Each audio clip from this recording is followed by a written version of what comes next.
Hello students, welcome. हम पढ़ रहे हैं मिनरल न्यूट्रिशन और मिनरल न्यूट्रिशन के अंदर जो है लास्ट वाला चैप्टर हम पढ़ रहे हैं प्लांट ग्रोथ और डेवलपमेंट वाला। क्या है? Plant growth and development. ठीक है, ये वाला चैप्टर पढ़ेगा। तो प्लांट ग्रोथ और डेवलपमेंट में आज जो है सबसे पहले इस पे जाने से पहले हम थोड़ा सा रेस्पिरेशन का और थोड़ा पोर्शन देख लेते हैं। हमने देखा कि रेस्पिरेशन के प्रोसेस में क्या हुआ।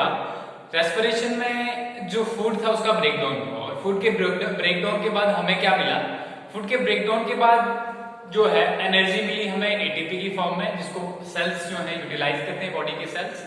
ठीक है, और इस एनर्जी को डिफरेंट प्रोसेसेस, मेटाबॉलिक प्रोसेसेस में जो है यूटिलाइज किया जाता है। तो डिफरेंट जब रेस्पिरेशन का हमने पूरा का पूरा प्रोसेस देखा तो रेस्पिरेशन में हमने क्या देखा। रेस्पिरेशन में हमने देखा कि सबसे पहले हमारे पास ग्लाइकोलिसिस होता है। ठीक है, क्या होता है? ग्लाइकोलिसिस। ग्लाइकोलिसिस में क्या होता है? ग्लाइकोलिसिस में हमारे पास ग्लूकोज जो है वो कन्वर्ट हो जाता है पायरुवेट में। ठीक है, एक चीज हो गई। उसके बाद ग्लाइकोलिसिस के बाद नेक्स्ट हमारे पास दो स्टेप्स होते हैं। ये ग्लाइकोलिसिस वाला स्टेप सेम होता है दोनों में, सेम इन एरोबिक और एनारोबिक।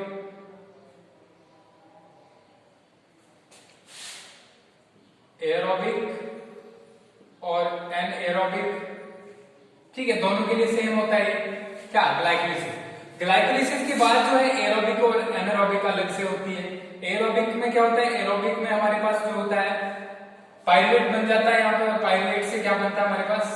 पायरुवेट से बनता है हमारे पास एसिटाइल कोएंजाइम में। पूरा प्रोसेस याद होगा अगर आपको तो। ठीक है, एसिटाइल कोएंजाइम में फिर एंटर होता है किसके अंदर? क्रेब्स साइकिल्स के अंदर, क्रेब्स साइकिल। और क्रेब्स साइकिल में एंटर होने के बाद जो है हमें क्या मिलता है? NADH+, H पॉजिटिव, और मिलता है हमारे पास FADH2। ठीक है, समझ आ गया? तो ये मिलता है। जब इनको फिर से इसके बाद टर्मिनल ऑक्सीडेशन होती है। क्या होता है? Terminal oxidation. और टर्मिनल ऑक्सीडेशन के बाद फाइनली हमारे पास इस पूरे प्रोसेस के एटीपी जो बनते हैं वो बनते हैं 36 से 38 तक। डिपेंड करता है कि कौन से सेल्स में हो रही है। और अगर हमारे पास जो है अगर एनारोबिक रेस्पिरेशन होगा तो ग्लाइकोलिसिस के बाद पायरुवेट डायरेक्ट जो है पायरुवेट कन्वर्ट हो जाता है किसमें? या तो इथाइल अल्कोहल में, इथाइल अल्कोहल में। ठीक है, समझ आ गया? जिसको हम क्या कहते हैं? Alcoholic fermentation. Alcoholic fermentation. या कन्वर्ट हो जाता है पायरुवेट लैक्टिक एसिड में, लैक्टिक एसिड में, जिसको हम क्या कहते हैं? Lactic acid fermentation. Lactic acid fermentation. ठीक है, क्लियर हो गया?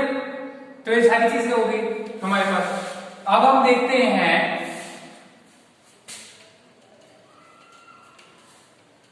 अब हम देख लेते हैं कि जो हमारे पास ये प्रोसेस होता है रेस्पिरेशन का, तो इसमें ये एनर्जी रिलीज जो होती है किस किस चीज से एनर्जी रिलीज होती है। ठीक है, देखिए हम पढ़ेंगे respiratory substrates. Respiratory substrates. Respiratory substrate क्या होते हैं? ठीक है, any biomolecule that is oxidatively broken down during the process of respiration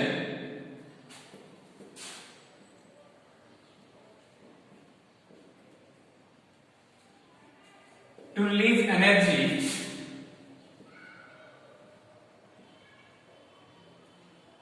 is called respiratory substrate. Respiratory substrate. ठीक है, क्लियर हो गया? तो रेस्पिरेटरी सबस्ट्रेट क्या होता है? कोई भी बायोमॉलिक्यूल जो ऑक्सीडेटिवली ब्रेकडाउन किया जाता है। कब किया जाता है ब्रेकडाउन? रेस्पिरेशन के प्रोसेस में। किस लिए ब्रेकडाउन किया जाता है? एनर्जी को रिलीज करने के लिए। तो उसको क्या कहते हैं? Respiratory substrate. तो रेस्पिरेटरी सबस्ट्रेट क्या क्या होते हैं? किस किस चीज को हम रेस्पिरेशन के दौरान ब्रेकडाउन कर सकते हैं?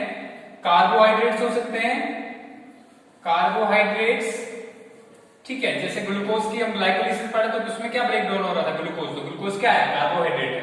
इसके अलावा फैट्स होते हैं, ठीक है। इसके अलावा प्रोटीन्स हो सकती है, इसके अलावा ऑर्गेनिक एसिड्स हो सकते हैं, ठीक है। और क्या हो सकता है, ऑर्गेनिक एसिड्स। क्लियर हो गया। तो इनको क्या कहते हैं, रेस्पिरेटरी सबस्ट्रेट। कभी याद आता है क्वेश्चन के रेस्पिरेटरी सबस्ट्रेट क्या है। अब रेस्पिरेटरी सबस्ट्रेट आपको क्लियर हो गया। अब देखते हैं हम रेस्पिरेटरी कोशेंट क्या होता है। रेस्पिरेटरी कोशेंट, अब रेस्पिरेटरी सब रेस्पिरेशन के रिलेटेड ही है। तो रेस्पिरेटरी कोशेंट जो है हमारे पास, रेस्पिरेटरी कोशेंट जिसको आरक्यू भी कहते हैं, ठीक है। It is the ratio of, it is ratio of CO2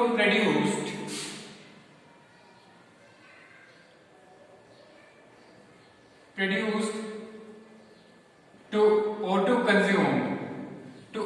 consumed during the process of respiration, ठीक है। CO2 produced to the O2 consumed during the process of respiration, इसको क्या कहते हैं, अगर इसको हम जनरली कहें, it is represented by RQ, it is represented by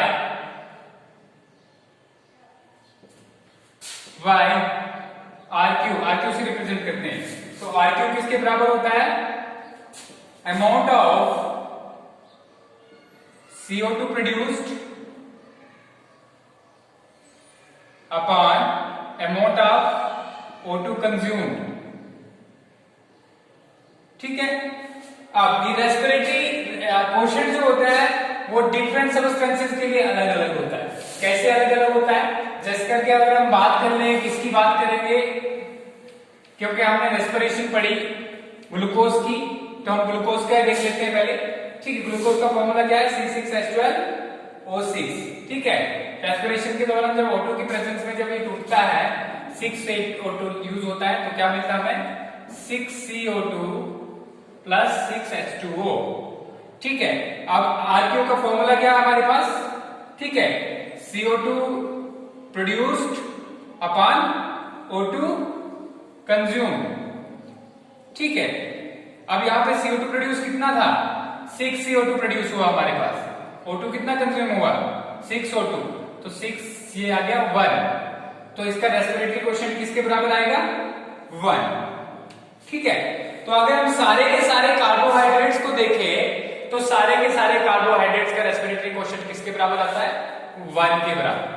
क्या रेस्पिरेटरी कोशेंट 1 से ज्यादा भी होता है, कम भी होता है, बिल्कुल होता है, किसमें होता है वो देखिए।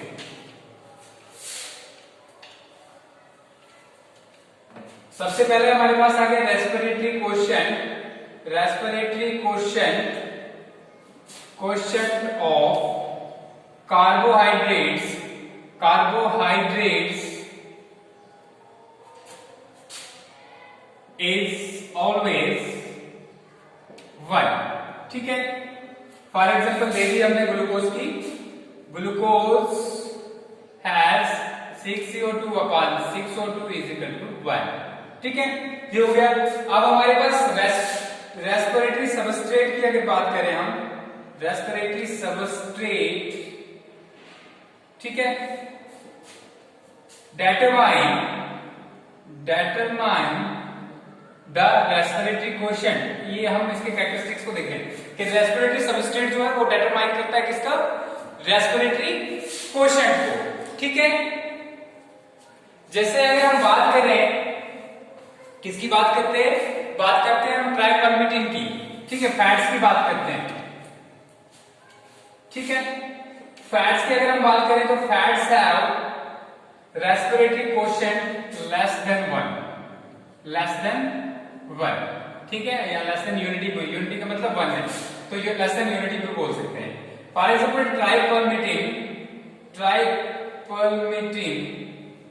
ठीक है, ट्राइपरमिटिन की अगर हम बात करें जिसका फॉर्मूला C51H98O6 है, C51H98O6 है, जब इसके साथ ट्वाइस बार इसको यूज करेंगे और इसको हम किसके साथ ऐड करेंगे 145 O2 के साथ, 145 O2 मतलब ऑक्सीजन जो इतना यूज हुआ, तो इससे निकलेगा 102 कार्बन डाइऑक्साइड, CO2 कितना निकलेगा, CO2 निकलेगा हमारे पास 102, ठीक है, प्लस निकलेगा 98 H2O।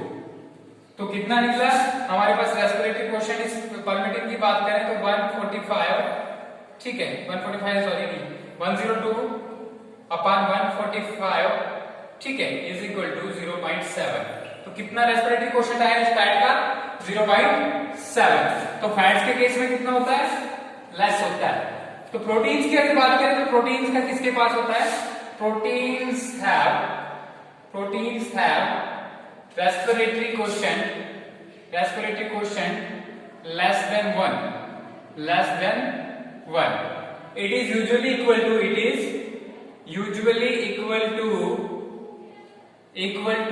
0.9 के आसपास जो रेस्पिरेटरी क्वोशिएंट किसका रहता है, प्रोटीन्स का, ठीक है। ये हो गया, ये तो हमने देखा कि कम होता है, क्या ज्यादा भी हो सकता है, बिल्कुल ज्यादा भी हो सकता है। अगर ऑर्गेनिक एसिड्स की बात करें, organic acids acting as respiratory substrates have respiratory quotient of more than one, ठीक है। जैसे कि पैरोटिक एसिड हो गया, ठीक है, ऑक्सैलिक एसिड हो गया, ये सारे जो इनका रेस्पिरेटरी क्वोशिएंट क्या आता है 1 से ज्यादा होता है, ठीक है। अब अगर हम बात करें सकुलेंट्स की बात करें, ठीक है, सकुलेंट्स में क्या होता है, जैसे कि किसी हमारे पास जो है C6H12O6 है, ग्लूकोज है, ट्वाइस टाइम है, ठीक है। यहां पे हमने 6O2 यूज किया, तो यहां पे हमारे पास जो है कार्बन डाइऑक्साइड नहीं निकलेगा, क्या है, कार्बन डाइऑक्साइड नहीं निकलेगा। तो कार्बन डाइऑक्साइड नहीं निकलेगा, सिर्फ वाटर जो है यहाँ पर रिलीज होगा, कार्बन डाइऑक्साइड कंज्यूम हो जाएगा। तो ऐसे केस में क्या हो गया, हमारे पास 6/0 आ गया, तो ये 0 के बराबर हो गया। तो रेस्पिरेटरी क्वोशिएंट किसमें, सकुलेंट्स में अगर बात करें तो 0 के बराबर भी होता है। ये रेस्पिरेटरी क्वोशिएंट हो गया। अब हम देखते हैं प्लांट ग्रोथ रेगुलेटर्स क्या होते हैं, ठीक है। हम प्लांट ग्रोथ को पढ़ रहे हैं और प्लांट ग्रोथ रेगुलेटर्स क्या होते हैं वो देख लेते हैं। प्लांट की ग्रोथ जो है वो डिफरेंट चीजों पे डिपेंड करती है, ठीक है। प्लांट की ग्रोथ जो है किस पे डिपेंड करती है, बहुत सारी चीजों पे। जैसे कि हमने बहुत सारी चीजों में क्या देखा, पहले फोटोसिंथेसिस देखा, तो हमने फोटोसिंथेसिस के लिए क्या क्या रिक्वायरमेंट्स है वो भी देखी। पानी की रिक्वायरमेंट होती है, कार्बन डाइऑक्साइड की रिक्वायरमेंट होती है, टेम्परेचर की रिक्वायरमेंट होती है, लाइट की रिक्वायरमेंट होती है, क्लोरोफिल की रिक्वायरमेंट होती है, ये सारी चीजें। लेकिन इसके अलावा भी और चीजें प्लांट के अंदर ऐसी होती हैं जो उसके ग्रोथ को डिटरमाइन करती है, ठीक है। तो ऐसे सब्सटेंसेस को, ऐसे केमिकल्स को, those chemicals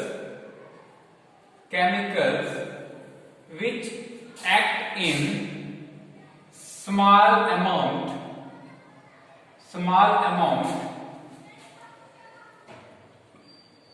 to regulate growth and development of plant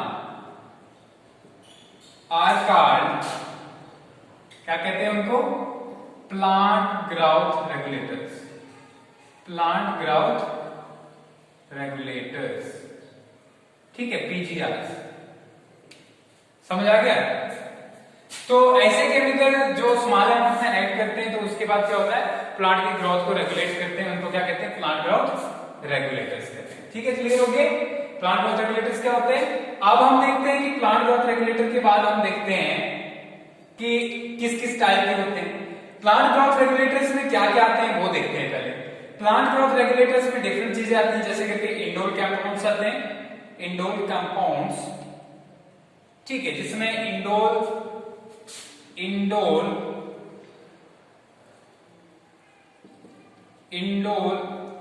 3 acetic acid, ठीक है, ये आ गया। फिर इंडोल 3 ब्यूटाइरिक एसिड, ठीक है, तो ये इंडोल इस तरीके का कंपाउंड होता है।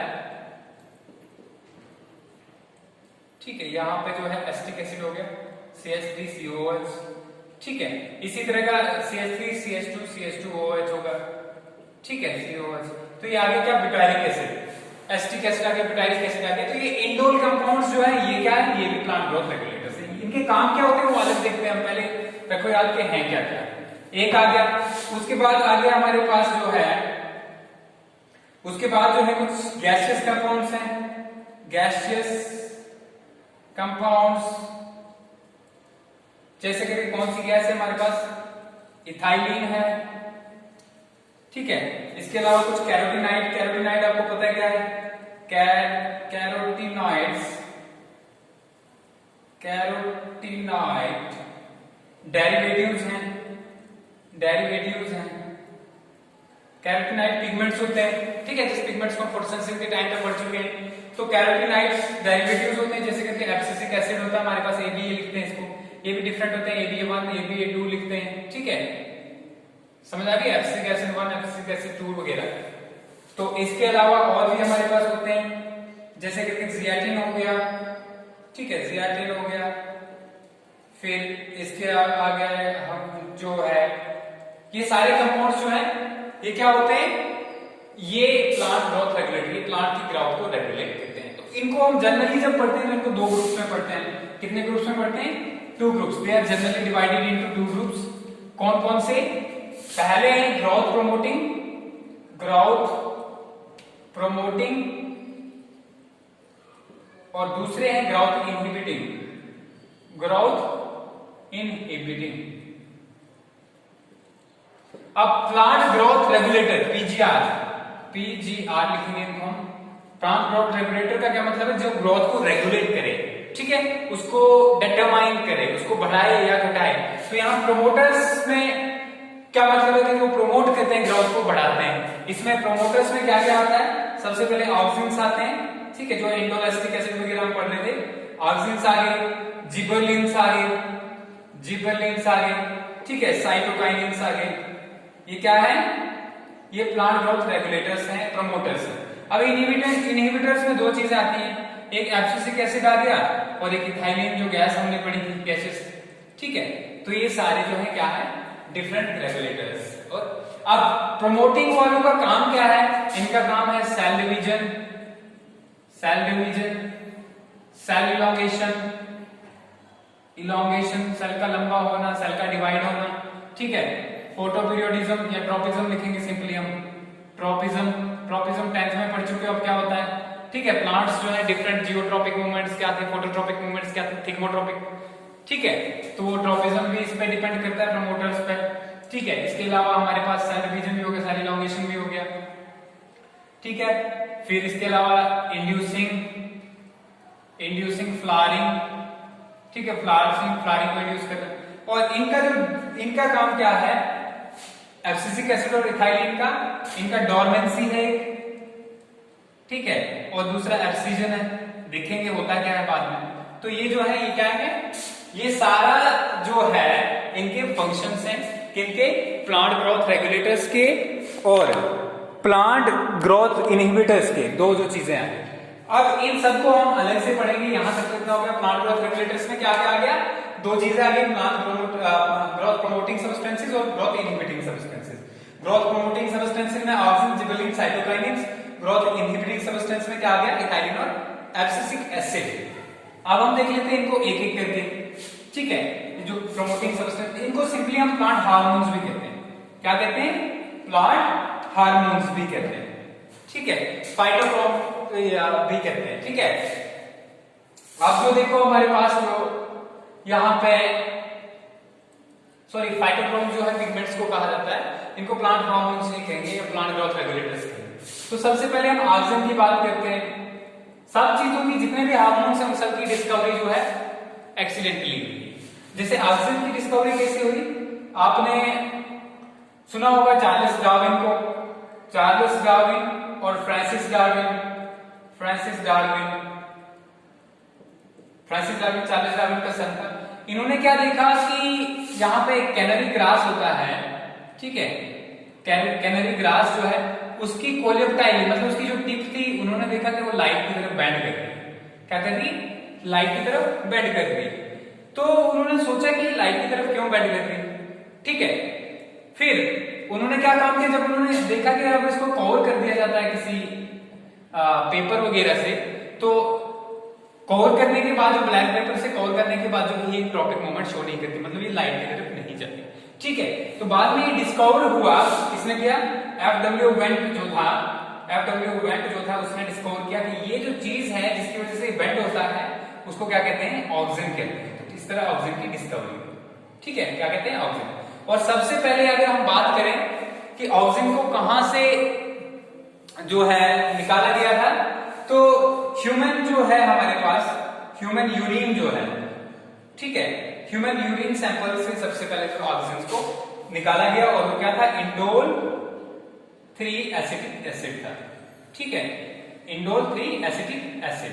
तो अब बाद में पता चला कि ऑक्सीजन जो है वो सारे इंडोल के कंपाउंड्स हैं। किसके कंपाउंड्स हैं?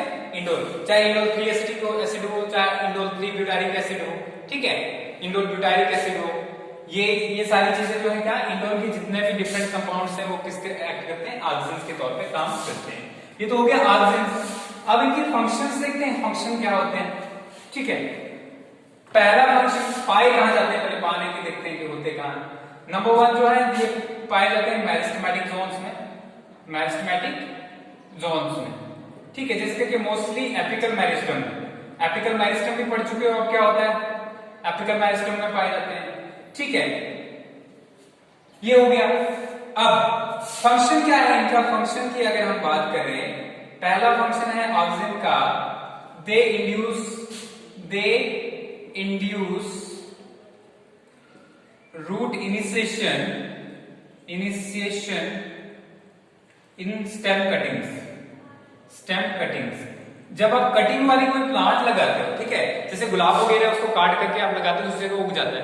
अगर उसमें थोड़ा ऑक्सीजन आप डाल दोगे तो उसकी वजह से क्या होगा? उसकी रूटिंग जो है जल्दी होगी, एक चीज। दूसरा एपिकल डोमिनेंस, इसका मेन फंक्शन है एपिकल डोमिनेंस। एपिकल डोमिनेंस का क्या मतलब है? इसका मतलब ये नहीं है कि आप कटिंग में रूट जल्दी निकलते हैं तो अगर रूट्स में डालोगे तो वो भी जल्दी लंबे होंगे, नहीं।